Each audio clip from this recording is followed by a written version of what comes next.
Bonjour tout le monde, aujourd'hui on va reparler d'une vidéo que j'avais faite qui était similitude de 2008 sur l'immobilier. Donc on a ici la vidéo où je disais là, que dans quoi je pensais que c'était bon d'investir au crash qu'il y avait en 2020 là, pendant le COVID. Donc j'avais dit dans cette vidéo-là que l'immobilier ça pouvait être à double tranchant parce que si les taux d'intérêt remontaient, ça allait être l'enfer. Qu'est-ce qui se passe en ce moment? Les taux d'intérêt remontent. Ça va être l'enfer, comme c'est là, si ça continue comme ça. Donc, j'avais expliqué ici beaucoup de similitudes avec 2008 par rapport à l'immobilier. Puis ça ici, c'est des. Ça ici, c'est un ETF sur l'immobilier aux États-Unis. Donc, si on fait un retracement de Fibonacci, dans le fond, le target aussi, donc il est fait comme ça à la hausse.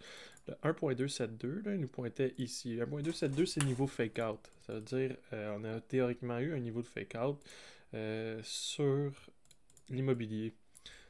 Pour l'instant, on a un band sur 0.618, ce qui est bon, ce qui est bien.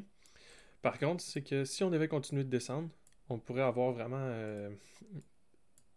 une copie de 2008. Puis ça, c'est analyse technique. Je vais expliquer le fondamental de pourquoi est-ce que je crois qu'on va continuer de descendre. Donc, les crashs se font en 3 temps.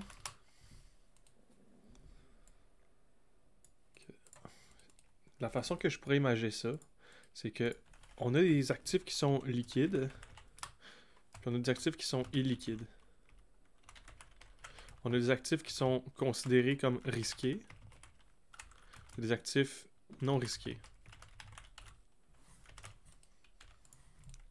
Les actifs qui sont liquides, c'est ceux qui se vendent facilement. Donc ça, on va parler d'actions, on va parler de crypto, quelque chose là que le prix se met à jour là tout de suite. OK? Si le prix se met à jour là tout de suite, c'est liquide. Ça veut dire, si maintenant je veux vendre mes actions, je les vends maintenant. Ben peut-être pas là parce qu'il est 17h, puis la banque est fermée. Puis le marché est fermé. Mais vous comprenez ce que je veux dire. La crypto, par contre, est liquide. Elle est encore plus liquide que les actions. Donc quand ça va mal, les gens vendent le liquide parce que c'est facile à vendre, puis le prix s'affiche automatiquement. T'sais. Si je vends une action là, puis que ça fait baisser le cours de l'action de 10$, ben tout le monde voit que l'action baisse de 10$ là. Tandis que si... tandis que l'immobilier, ça prend du temps, il faut les afficher, puis tout ça. Puis ça prend du temps avant que le prix soit affiché comme étant plus bas. T'sais. S'il y a une bulle à la hausse, la bulle va rester là plus longtemps. Pourquoi? Parce que les gens pensent psychologiquement, j'ai payé ça 300 000, puis moi j'allais vendre ça 350 000, fait qu'il faut que je vende ça 350 000. Ou j'ai payé ça 500 000, moi j'allais le vendre 600 000, fait qu'il faut que ça vaille 600 000. Ça, c'est pour les actifs qui sont plus liquides puis illiquides. Donc on voit la distinction entre l'immobilier puis la crypto ou les actions. Donc, l'immobilier, c'est illiquide parce qu'il faut l'afficher, c'est long, ça prend du temps, puis c'est du trouble. C'est du trouble. Mais le fait que ce soit du trouble puis que ça soit long, ça fait que le prix, le price action, il lag en arrière des actifs qui sont liquides. Donc, ensuite de ça, on a ce qui est considéré comme étant risqué et non risqué. Donc ça ici, on considère ça généralement comme étant risqué. Puis ça ici, les gens ont tendance à considérer ça comme non risqué. Donc, non seulement c'est plus facile de vendre ça ici, puis qu'on voit la drop se faire en temps réel, mais on considère ça en plus comme étant risqué. Donc quand ça va mal, les gens vendent les actifs risqués, puis les actifs risqués se voient vendus avant les actifs non risqués et illiquides. Donc, ça ici, c'est la dernière chose qu'on va vendre. On vend ça en premier, puis ça, c'est la dernière chose qu'on vend. Maintenant, ça ici, c'est pas mal vendu, puis ça va toujours pas mieux. Je vais vous expliquer qu'est-ce qui se passe de ce côté-là. Étant donné que c'est considéré non risqué, la banque aime prêter sur des actifs non risqués. Tandis qu'ici, il aime moins ça donner du collatéral ou donner de la marge. On parlera ici de marge hypothécaire en immobilier. Donc, si on a une marge hypothécaire, dépendamment des banques, on peut prendre 80, 95%, 90, 95%, whatever, de la valeur de l'immeuble sur une marge. Ça, on peut le faire. Donc, sur les biens non risqués, vu que la banque considère que le bien est non risqué, elle laisse prêter sur l'immobilier, puis elle dit ça ne baissera jamais de temps, blablabla. Ils se disent on perdra jamais 20% sur l'immobilier. Mais pourtant, si on regarde les retracements de Fibonacci, on sait que Fibonacci à 0.382, c'est quelque chose de très probable. Puis 0.382, ça serait une perte de 38,2%. Donc, si il laisse les gens s'endetter de 95% de la valeur du building, mais qu'une correction, de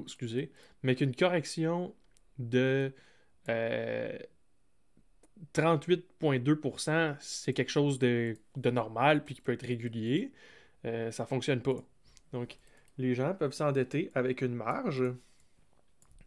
Puis tant qu'ils respectent le ratio, donc on va dire que si l'immobilier baisse de 5%, vous êtes encore kiff-kiff. Vous avez la valeur du bâtiment pour couvrir la dette que vous avez prise à 95%.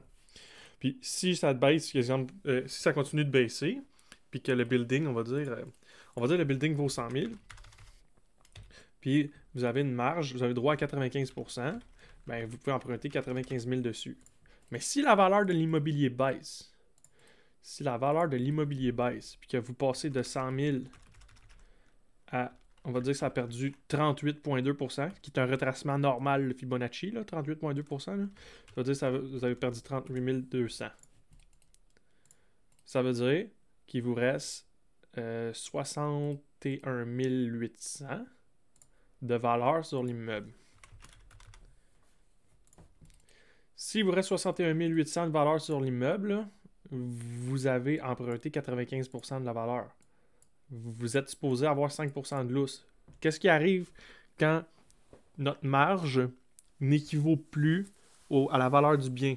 On appelle ça pour ceux qui sont familiers en termes d'investissement, puis en termes de prise de collatéral, puis de marge, on appelle ça un margin call. Margin call, c'est quoi? C'est quoi un margin call? Un margin call, là, c'est quand la valeur de l'actif qui couvre la marge n'équivaut plus la marge.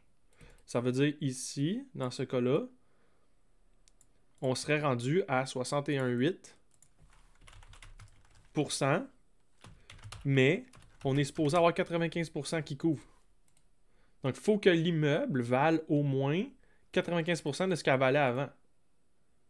Ça veut dire qu'il faut que l'immeuble vale au moins 95 000 pour pouvoir dire qu'on peut l'échanger change pour change.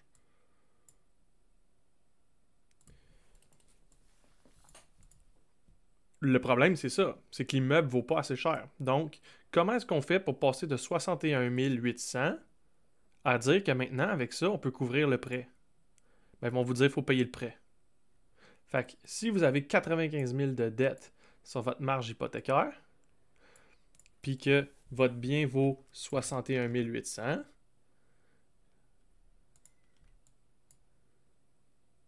ils vont vous dire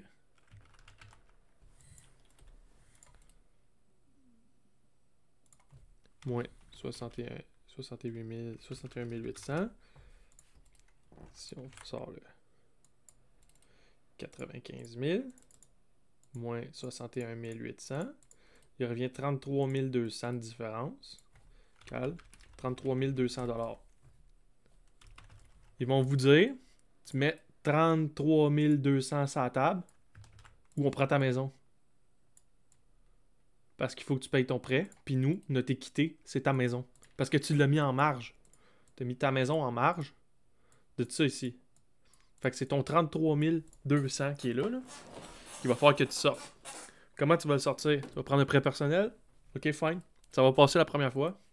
Si ça continue de baisser, ton margin call, puis que ça ici, là, au lieu de parler d'un retracement de Fibonacci à 3.82, ici, 3.82, on parle d'un retracement de Fibonacci à 0.786.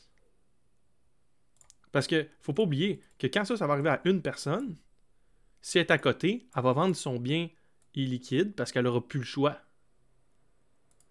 Elle va le vendre, ok, fine. Mais quand le voisin à côté va faire la même chose, puis que là, tranquillement, pas vite, le monde ne sera plus capable d'arriver, ils vont avoir besoin de liquide, il va falloir qu'ils vendent là.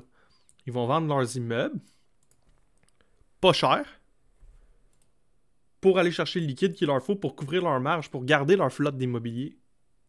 Donc pourquoi je pense que l'immobilier va cracher? Et clairement, c'est à cause de ça. Clairement, c'est à cause de ça. Il va y avoir des défauts de paiement, puis les gens vont vouloir garder leur immeuble. Ils vont vouloir garder leurs immeubles, puis le triplex, là, que tu payais... le triplex que tu as payé, je sais pas moi, 1 million, 1,5 million, ben, il va falloir que tu mettes de la marge. On prend ces chiffres-là pour on met ça plus gros. Puis ben, généralement, le monde qui sont achetés des triplex à 1,5 million, ils font genre 3 000 par mois après impôt. Avant impôt. Ils font genre 3 000 par mois. Ou après impôt, ils font 3 000 par mois. C'est pas du monde qui peuvent se permettre de payer ça. Que, premier round, ça va passer. Ils vont être capables de le tenir. Deuxième round, peut-être, ça va passer. Mais à un moment donné, ils pourront plus, là. À un moment donné, ils pourront plus.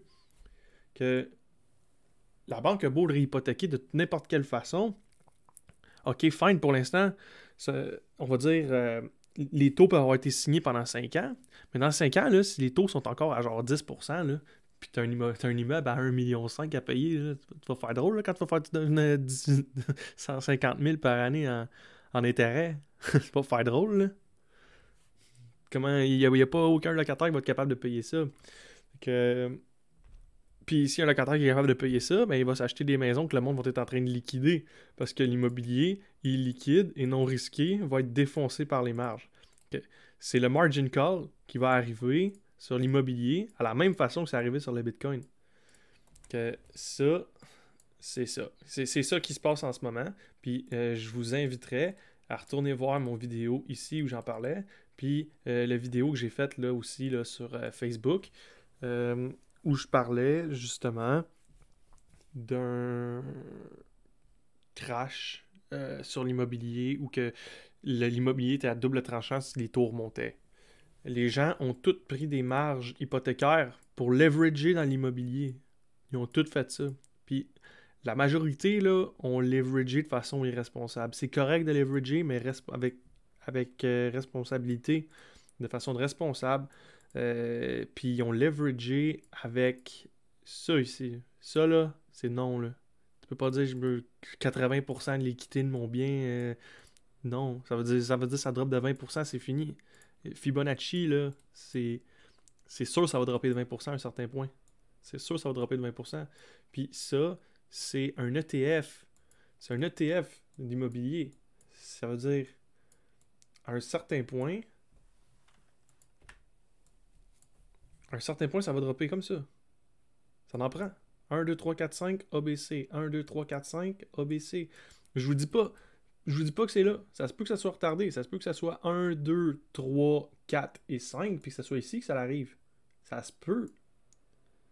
Mais c'est important de comprendre que si ça continue comme ça, c'est ça qui va finir par arriver. On peut repousser le problème, on peut retarder le problème.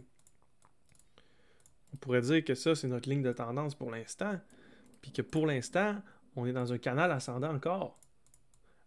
Ou dans le début de la formation d'un wedge. Exemple, 1, 2, 3, 4, 5. Puis là, on pourrait faire le ABC après. Puis si on fait un ABC là-dessus, mettons qu'on est conservateur avec un 0,618, ben ça serait une grosse chute de l'immobilier. Là. Facilement, on tomberait au tiers.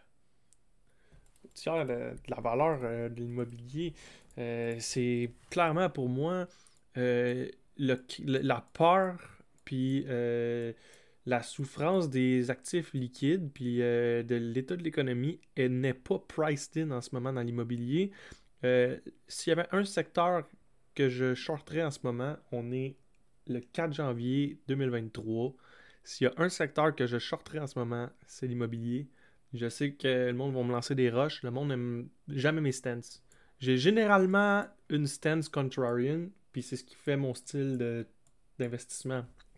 J'investis quand tout le monde part dans une direction, je vais dans l'autre généralement. Puis tout le monde est trop fou dans l'immobilier depuis beaucoup trop longtemps. Il va falloir que ça se casse la gueule. Ça peut pas être happy land toujours. Puis des comportements de marge comme ça, là, avec 80, 90, 95% de son capital, là, ça c'est des comportements irresponsables. Puis il faut que ça soit puni. Puis ça va être puni. Bonne journée.